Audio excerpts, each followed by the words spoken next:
Marcus Reynolds adjusted his charcoal suit as he guided his family through the bustling airport terminal. His wife, Zara, elegant in her emerald dress, held their daughter Lily's hand while their teenage son, Andre, walked beside them carrying a laptop bag.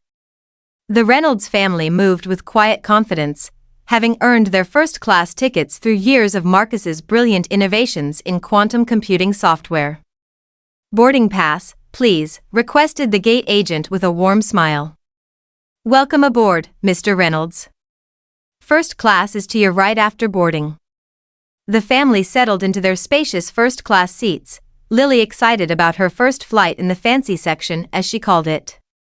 Marcus helped her buckle in while Zara arranged their carry-ons. "Will they have hot chocolate, Dad?" Lily whispered, her eyes wide with anticipation. Marcus smiled at his daughter. "I'm sure they will, sweetheart.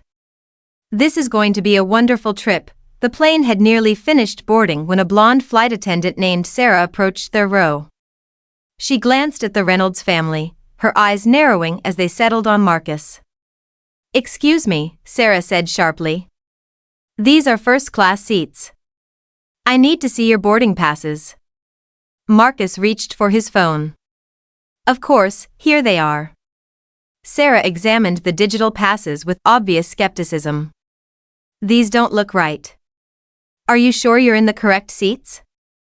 Zara straightened in her seat. "Yes, we're certain. We checked in properly." "Well, there must be some mistake," Sarah insisted, despite the valid tickets clearly displayed. First-class passengers were already pre-boarded. Andre shifted uncomfortably as nearby passengers began to stare. "Dad, we did board when they called first class."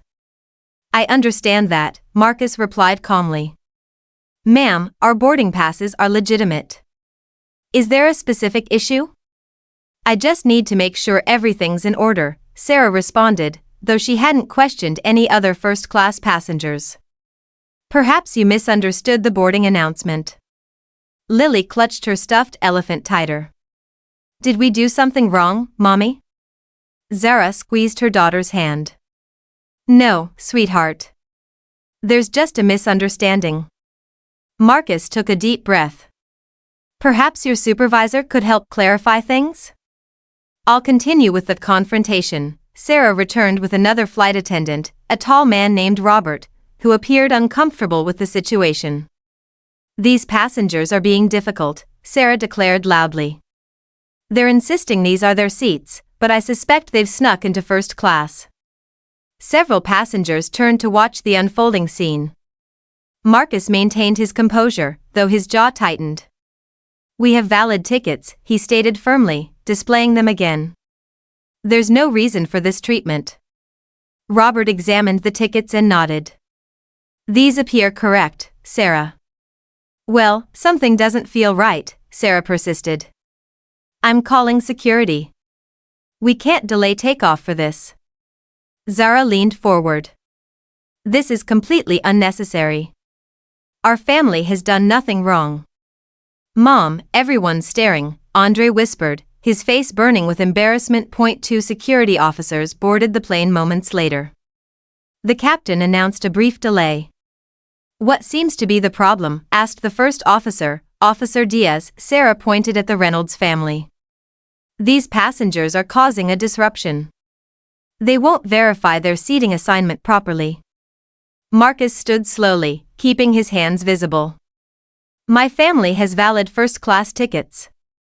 We've shown them multiple times, yet we're being treated like criminals." Officer Diaz reviewed their documentation. "Sir, would you and your family mind stepping off the aircraft while we sort this out?" Lily began to cry. "Dad, why do we have to leave?" The atmosphere grew tense as the Reynolds family gathered their belongings. Marcus pulled out his phone and made a quick call. "Hello, Thomas? Marcus Reynolds here. Yes, we have a situation on Flight 372. I need you here immediately." He ended the call and addressed Officer Diaz. "Before we deplane, there's something you should know. I'm Marcus Reynolds, founder of Quantum Edge Technologies and the majority stakeholder of Skyline Airways. The revelation sent visible shockwaves through the cabin. Sarah's face drained of color. I own 60% of this airline, Marcus continued, his voice steady but powerful. And while I rarely mention my position, I will not allow my family to be humiliated and discriminated against. Robert, the second flight attendant, whispered something urgently to Sarah, whose eyes widened in recognition. Mr. Reynolds, I had no idea, Sarah stammered. Clearly, Marcus replied. Now, where is the airline's VP of Customer Experience? He should be arriving shortly. I'll continue with the justice served within minutes. Thomas Wellington, the airline's Vice President of Customer Experience, hurried onto the plane. His concerned expression changed to recognition when he spotted Marcus. Mr. Reynolds, my sincere apologies for this incident, Thomas said, shaking Marcus's hand. He turned to address the entire cabin, his voice clear and authoritative. Ladies and gentlemen, I apologize for the delay. I'm Thomas Wellington, VP of Customer Experience for Skyline Airways. What happened here today represents a serious violation of our company values. The Reynolds family are valued customers who purchased first-class tickets legitimately. Sarah stood rigidly beside him, her expression mortified.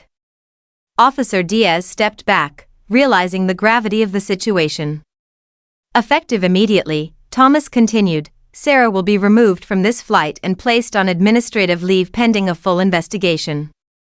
At Skyline, we have zero tolerance for discrimination of any kind. Passengers murmured in approval. An elderly woman across the aisle nodded firmly. Additionally, Thomas announced, today marks the beginning of enhanced anti-bias training for all Skyline employees. Mr. Reynolds has long advocated for such measures, and I deeply regret that his own family experienced this treatment. He turned to Marcus. Sir, I understand if you wish to file a formal complaint. You and your family deserve better from us. I'll complete the resolution. The flight proceeded smoothly after Sarah's removal. The Reynolds family was treated with the utmost respect by the remaining crew, with Robert personally ensuring their comfort. Dad, you changed things, Andre remarked as they soared above the clouds. Not just for us, but for everyone. 2 weeks later, Marcus sat in a boardroom with Skyline executives, reviewing their new comprehensive anti-bias initiative. The program would require all employees to undergo training quarterly, with anonymous reporting systems for passengers. This isn't about ownership, Marcus told the board. It's about fundamental human dignity. Every passenger deserves to be treated with respect, regardless of who they are.